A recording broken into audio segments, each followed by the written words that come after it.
Servicio en caninos. En la especie canina existen dos tipos de servicios, el servicio natural y la inseminación artificial, la cual puede hacerse tanto con semen fresco, con semen refrigerado o con semen congelado. En el servicio natural se juntan el macho con la hembra. El macho va a comenzar con su cortejo, se acerca a la hembra, comienza a olfatearla, la hembra también olfatea sus genitales, se establece un juego entre ellos y cuando la hembra se encuentra receptiva, se queda inmóvil y expone el periné hacia el macho, permitiendo la monta. El macho la monta fijando sus miembros anteriores delante de la cadera de la hembra y comienza con la penetración, realizando movimientos copulatorios enérgicos que permiten completar su erección. Cuando el pene se encuentra erecto, por la presión de la vagina, comienza el estímulo para que el macho eyacule. La porción preespermática y espermática se libera en este momento. Luego, el macho gira sobre la hembra y se produce el abotonamiento, que dura aproximadamente 20 minutos. Una vez que termina este periodo, se desprenden y ambos lamen sus genitales. La inseminación artificial, tanto con semen fresco como con semen refrigerado, se realiza depositando el semen a nivel de la vagina. Los materiales que necesitamos para realizar la inseminación artificial son guantes de látex o de nitrilo, jeringas que tengan como mínimo 5 mililitros, lo ideal son jeringas de 10 mililitros y lo ideal es que estas jeringas tengan el émbolo plástico y no con la punta de goma. También podemos utilizar vainas para inseminación artificial en bovinos, sondas K, pipetas de Pasteur o bien las vainas que vienen para inseminación en caninos. Una vez recolectado el semen, se coloca en la jeringa, se inserta la vaina para realizar la inseminación, se enhebra la vagina teniendo en cuenta de evitar la fosa clitoriana, o sea, primero tiene que tener una inclinación hacia dorsal y después hacia craneal. Se inserta la sonda lo más proximal posible en la vagina y se realiza el depósito del semen. Algunos prefieren que la perra tenga el tren posterior elevado de manera de ayudar por gravedad a que el semen quede en la vagina. Una vez que se deposita el semen en la vagina, se retira la sonda cuidadosamente y se realizan masajes a nivel de la pared dorsal de la vagina de manera de estimular los movimientos para que el semen pueda llegar hacia el útero. Cuando la inseminación artificial se realiza con semen congelado, el semen debe depositarse en el útero. Y esto puede realizarse a 3 niveles. A nivel del cérvix, en la porción proximal del cérvix, a nivel del cuerpo del útero o a nivel de los cuernos uterinos. Para realizar la inseminación artificial transcervical se puede utilizar un endoscopio o bien una pipeta de Noruega. A través del endoscopio nosotros podemos visualizar el cérvix. Una vez que se visualiza el cérvix, se enhebra el orificio externo del canal cervical, se atraviesa este orificio, se entra a nivel del canal cervical y con la misma sonda va una pequeña sonda adicional, la cual está adherida a una jeringa y se realiza el depósito del semen, que ya les dije, puede realizarse a nivel del cérvix en la porción proximal del mismo o bien a nivel del cuerpo del útero. Sobre el paño verde podemos observar la sonda de Noruega, que es una sonda rígida de metal que en la punta posee un pequeño botón que sirve para realizar la enhebración del cérvix. Esto se realiza colocando la sonda de Noruega a través de la vagina y por palpación transabdominal se trata de fijar el cérvix de manera de poder penetrarlo. Esto se utilizaba en Noruega para la inseminación artificial de las zorras. Sobre el paño celeste podemos ver todos los materiales que se necesitan para realizar la inseminación artificial a través de endoscopía.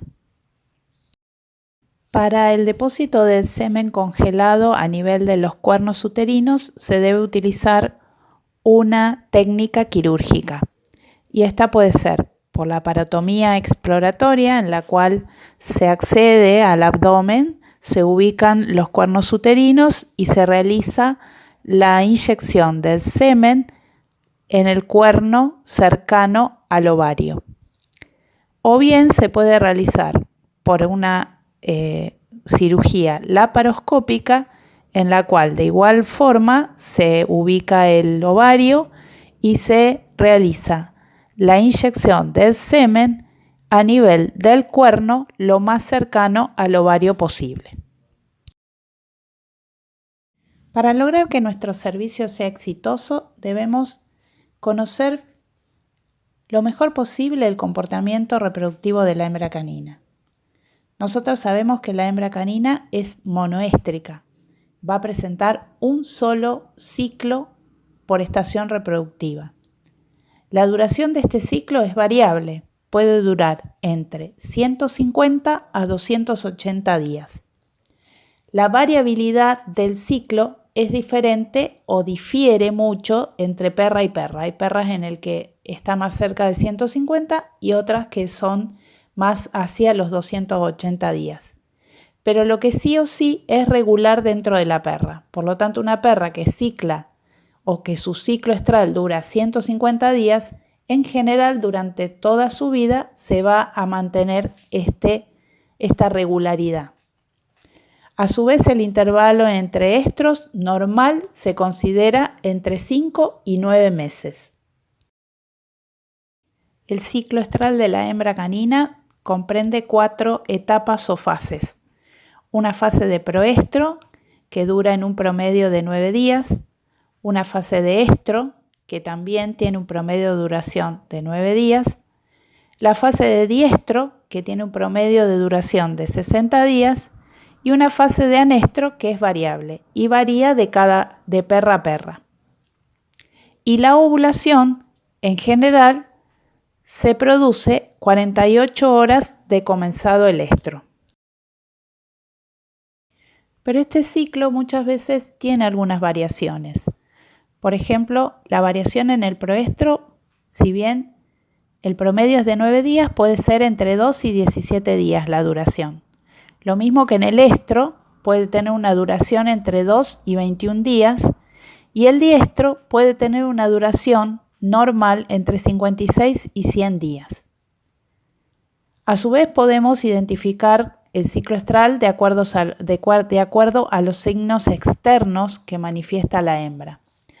Durante el proestro, por lo general, hay descarga sanguinolenta, hay edema vulvar, atrae al macho pero resiste hacia el intento de cópula del mismo. Durante el estro, busca al macho y lo acepta. La descarga vulvar por lo general está disminuida o inclusive ausente y disminuye el edema vulvar.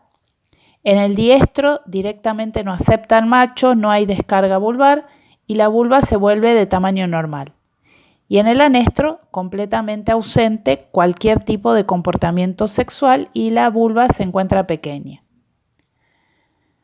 También podemos identificar los distintos estadios del ciclo estral a través de las hormonas, porque sabemos que la FSH, el estrógeno y la LH van a estar presentes durante la primera fase del ciclo, o sea, durante el proestro. Durante el estro, la LH que produce su pico preovulatorio y 48 o 24 horas posteriores a este pico de LH se produce la ovulación. Por lo tanto, fisiológicamente podemos decir que el estro comienza con este pico de LH. Este pico de LH que produce la ovulación hace que aumente la progesterona. Durante el diestro, la hormona dominante es la progesterona. Y hacia el anestro, en un principio no tenemos casi ningún tipo de movimiento hormonal, pero hacia el final del anestro comienza a haber pequeños picos de FSH, estrógenos y LH. Por lo tanto, para manejar correctamente el servicio, debemos determinar el momento óptimo de servicio, o sea, el momento en el cual nosotros realicemos el servicio y éste sea exitoso. Para esto contamos con distintos métodos complementarios. Uno puede ser la citología vaginal, la medición de progesterona, la determinación del nivel de LH, la vaginoscopía y la ecografía. La citología vaginal consiste en la exploración del frotis exfoliativo del epitelio vaginal. Esta técnica se basa en la estimulación que ejercen los estrógenos sobre el epitelio vaginal, que hacen que aumente el número de capas, o sea, produce una hiperplasia del epitelio vaginal, y esta hiperplasia se traduce en un cambio de la morfología de las células de este epitelio, lo que nos va a permitir diferenciar los diferentes estadios o fases del ciclo estral. Para indicar el servicio con citología vaginal, debemos encontrar un 80 a un 90% de células superficiales queratinizadas, lo que nos indica que la hembra está en estro. Y el servicio debe comenzarse 48 horas de encontrar este frotis. Y hay que seguir realizando frotis exfoliativos día por medio hasta que encontremos la primera citología de diestro. Y de esa misma forma debe continuarse con los servicios. Otro método para determinar el momento óptimo de servicio es medir progesterona en sangre. Tenemos dos tipos de métodos, uno cuantitativo, que se realiza en laboratorio por quimioluminiscencia o radioinmunoanálisis, que nos determina un valor exacto del nivel de progesterona o de valor de progesterona que contenga la hembra en ese momento. Y un método semi-cuantitativo que se realiza a través de kits comerciales, que no nos van a dar un valor exacto del nivel de progesterona, sino que nos van a dar un intervalo probable de valores de progesterona que se relacionan con los distintos estadios del ciclo estral. La ventaja principal que tiene el dosaje de progesterona es que nosotros podemos relacionar eventos reproductivos con el valor de la progesterona. Y se sabe que cuando la progesterona está entre 0 y 2 nanogramos por mililitros, o sea, un nivel basal, estaríamos dentro del anestro y el proestro. Cuando la progesterona está entre 2 y 4 nanogramos por mililitros, podemos decir que está ocurriendo el pico de LH. Cuando la progesterona está entre 4 y 8 nanogramos por mililitro, está ocurriendo la ovulación. Y cuando está por encima de 10 nanogramos por mililitros, podemos decir que los ovocitos están maduros. Lo que hay que tener en cuenta es que la mayoría de las perras cierran su cérvix cuando el nivel de progesterona está alrededor de los 15 nanogramos por mililitro. Por lo tanto, si vamos a realizar un servicio natural o inseminación artificial usando la progesterona, debemos indicar el servicio o la inseminación cuando el valor de progesterona se encuentre entre los 8 y los 15 nanogramos por mililitro. Ahora bien, si utilizamos semen que tiene algún tipo de proceso, de procesamiento, como puede ser el semen refrigerado o congelado, los niveles de progesterona que se manejan para realizar el servicio son un poquito más elevados, porque necesitamos asegurarnos sí o sí que los ovocitos estén maduros para que pueda realizarse el servicio efectivamente. Por lo tanto, si utilizamos semen refrigerado, los valores de progesterona que se utilizan para indicar el servicio son entre 10 y 20 nanogramos por mililitro. Y en el caso que utilicemos semen congelado, los niveles de progesterona que se utilizan son entre 17 y 26 nanogramos por mililitro. Si determinamos LH, nos estamos asegurando que de ese día de determinación de LH a las 24-48 horas se va a producir la ovulación. El problema que tiene la LH es que de laboratorio es muy difícil que consigamos realizar un dosaje de LH porque la LH es específica para la perra y a su vez se da en un momento, un día determinado. Entonces nosotros tenemos que determinar ese día exacto para poder medir LH. Lo que se utilizan generalmente son kits comerciales que determinan la presencia o la ausencia de la LH. El problema es que si nosotros utilizáramos solamente el kit comercial, debemos realizar extracciones de sangre diarias hasta que encontremos una toma positiva, o sea que existe la LH. Entonces, este tipo de kits comerciales se utilizan generalmente en combinación con los sistemas anteriores que utilizamos, o sea, con citología vaginal o con dosaje de progesterona. La vaginoscopía consiste en la exploración de los cambios que tiene la mucosa vaginal a través de la utilización de un vaginoscopio, que es un tubo de plástico o de acero inoxidable rígido con una luz que nos permite explorar el epitelio vaginal. Y podemos encontrar de izquierda a derecha. La primera imagen corresponde a un proestro, en donde la mucosa se encuentra edematizada y forma pliegues bien notorios a nivel del lumen vaginal. Y se ve una secreción rojiza, que es la presencia de sangre, a nivel del lumen vaginal. A medida que vamos avanzando en el ciclo, pasamos a la segunda imagen, que corresponde a una imagen de estro, en donde la mucosa ya no está tan replegada, no está tan edematizada, sino que se ve como arrugada, como si fuera una tela arrugada. Esto es indicativo de que estamos en el estro. Y a medida que nos vamos acercando hacia el diestro, estos pliegues se van haciendo menos notorios y el epitelio se va haciendo más liso.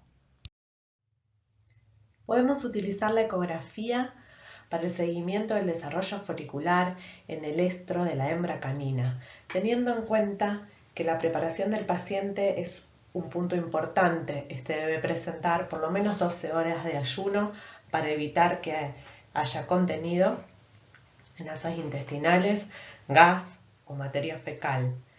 La conformación y el estado corporal del paciente es muy importante porque las hembras, cuando son obesas o están en un estado de obesidad, presentan mucha grasa alrededor de la bolsa ovárica o mucho tejido adiposo, y esto disminuye la posibilidad de generar un buen estudio. Las ondas que utilizamos tienen que ser de alta frecuencia porque los ovarios tienen una localización superficial con respecto al resto de los órganos. La tecnología adecuada tiene que ver con los equipos que tengan una gran definición, ya que vamos a estudiar estructuras muy pequeñas. Y la capacitación del operario es muy importante. Podemos utilizar la ecografía como recordatorio anatómico. Podemos decir que los ovarios son órganos que están suspendidos en la región sublumbar, siempre localizados caudal al riñón o en relación al polo caudal del riñón. El tamaño máximo es de 2 centímetros en longitudinal en hembras en celo. Están rodeados por la bolsa ovárica y con bastante tejido adiposo. Son ovoides, generalmente de superficies lisas en animales jóvenes y más irregulares en adultos. Y podemos visualizar los cambios durante el ciclo estral.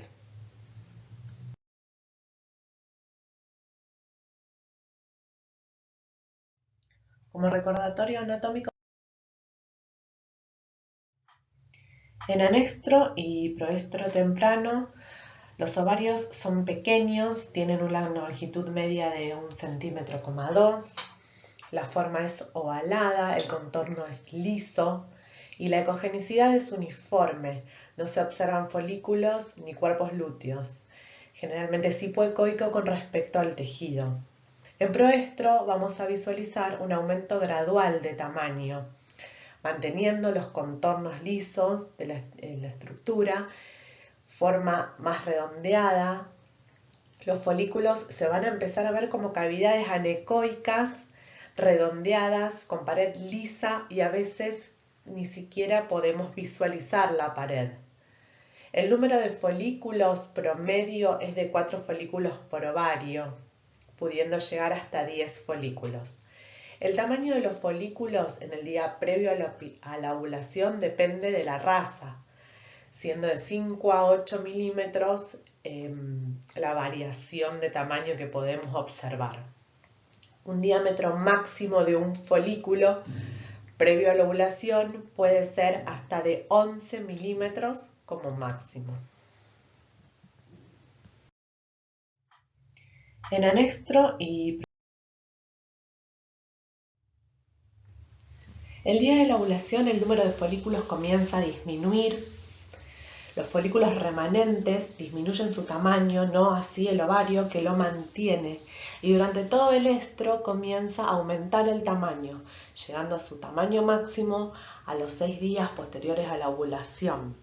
El contorno comienza a ser regular y empieza a haber en el interior del ovario presencia de cuerpos lúteos, que pueden ser sólidos o pueden ser líquidos. El promedio es de 3 cuerpos lúteos por ovario.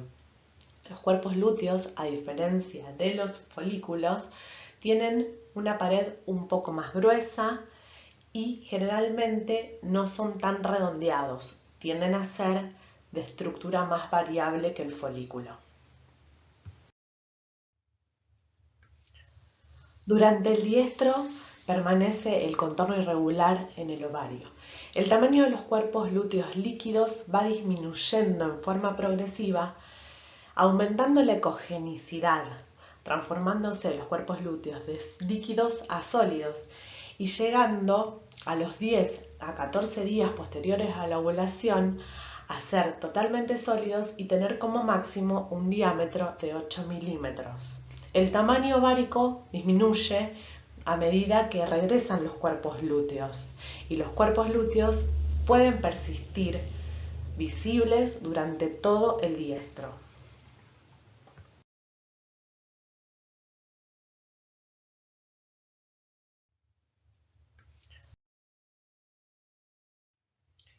En la imagen podemos observar un ovario en anestro, es un ovario pequeño, entre las cruces tiene 1 centímetro, en longitudinal 1,07 centímetros, se puede observar que es de estructura homogénea hipoecoica con respecto a la corteza renal y la ubicación es caudal al polo caudal del riñón.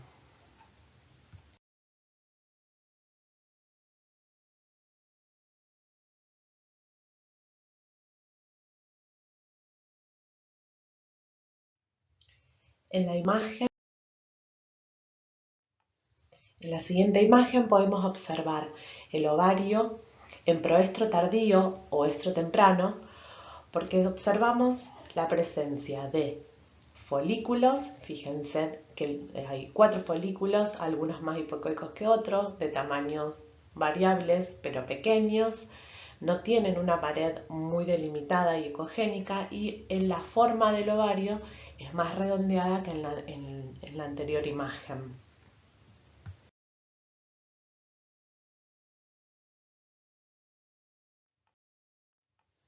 En la siguiente imagen, por último, tenemos la imagen de un ovario en diestro, donde observamos los cuerpos lúteos más pequeños, más aplanados, no tan circulares, algunos líquidos, otros más sólidos, y el ovario que no tiene una forma tan redondeada, sino un poco más elipsoidal e irregular. Para realizar el correcto servicio de la especie felina, de la hembra felina, debemos conocer el comportamiento reproductivo de la misma. Podemos definir a la hembra felina como poliéstrica estacional, con fotoperíodo positivo, por lo tanto va a presentar celos durante los meses de septiembre a marzo. Una particularidad de la hembra felina es que tiene ovulación inducida y que necesita entre 2 y 4 cópulas como mínimo en el término de 2 a 4 horas para que se produzca la ovulación, que la duración del ciclo sin cópula es entre 18 y 30 días, la duración del ciclo con cópula pero sin ovulación es entre 18 y 30 días, la duración del ciclo con cópula y ovulación pero sin preñez es entre 35 y 50 días y que durante la estación no reproductiva, o sea, de marzo a agosto, se encuentra en anestro. A medida de repaso, un ciclo estral normal en una hembra felina que no tiene cópula o que tiene cópula pero no se produce la ovulación, tenemos 3 fases: proestro, estro e interestro. El proestro dura de 12 a 48 horas y a diferencia de la perra, la gata no tiene signología externa a nivel de los órganos reproductivos, o sea, no tiene edema vulvar ni descarga vulvar sanguinolenta. Simplemente tiene cambios de comportamiento. Comienza a estar más inquieta, a vocalizar, a revolcarse sobre sí misma si uno acerca la mano hacia la gata, levanta su tren posterior, zapatea con las patas traseras. Eso indica que está entrando a su ciclo reproductivo. El estro tiene una duración de más o menos alrededor de 1 semana a 21 días, o sea, entre 1 y 3 semanas. Durante el estro, estos signos que se veían en el proestro de vocalización, de elevación del tren posterior y de zapateo de los miembros posteriores se hacen más evidentes. Luego entra en un periodo de interestro que dura entre más o menos 15 días con un promedio de 8 días y luego vuelve a entrar en proestro, ¿no?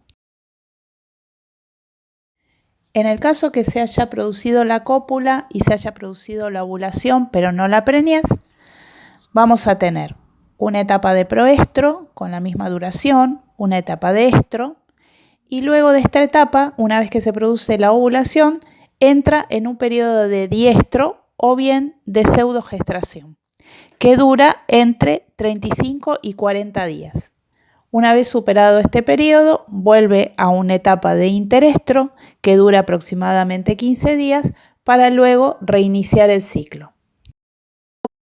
En el caso que haya existido cópula y de esta cópula haya tenido como resultado una gestación, el ciclo se va a comportar de la siguiente manera. Tiene un proestro de 12 a 48 horas, un estro en promedio de 7 días, una gestación que dura en promedio entre 56 y 70 días y un periodo de lactación de 35 días. Y el ciclo se reanudará entre 1 a 8 semanas posteriores al destete. Lo que no quiere decir que algunas hembras escapen a este esquema y reanuden su ciclo alrededor de los 15 a 20 días posteriores al parto. Si bien la lactación es un freno a la ciclicidad, en algunas gatas este freno no es tan importante y vuelven a la ciclicidad alrededor de los 15 a 20 días posparto. Los tipos de servicio que podemos realizar en la especie felina son el servicio natural y la inseminación artificial. El servicio natural comprende el encuentro de la gata con el gato y tenemos que tener en cuenta algunas cuestiones referentes a evaluar si esta monta fue completa o incompleta. En cuanto a la inseminación artificial, se realiza con una extracción previa de semen del gato, que generalmente se hace por electroeyaculación, sometiendo por supuesto al gato a anestesia general, y a la gata se le hace una estimulación con un hisopado vaginal, y a su vez se hace una aplicación de GnRH en el momento de la inseminación, de manera de provocar la ovulación.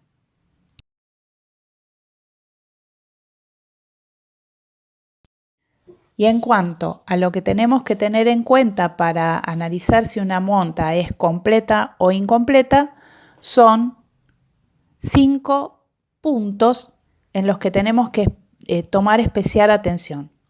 Uno es la lordosis. Otro es la vocalización por parte de la hembra, que corresponde, por un lado, a que las espículas del pene del macho, al realizar como un raspado sobre la vagina, estimulan una vocalización por parte de la hembra, el ladeo de la cola, el cabalgamiento del macho sobre la hembra y la mordida de la nuca. Estos son 5 puntos que tenemos que tener especial atención cuando hacemos el control de la monta natural, porque muchas veces en apariencia la monta es completa, pero en realidad falta alguno de estos puntos y el servicio no es efectivo.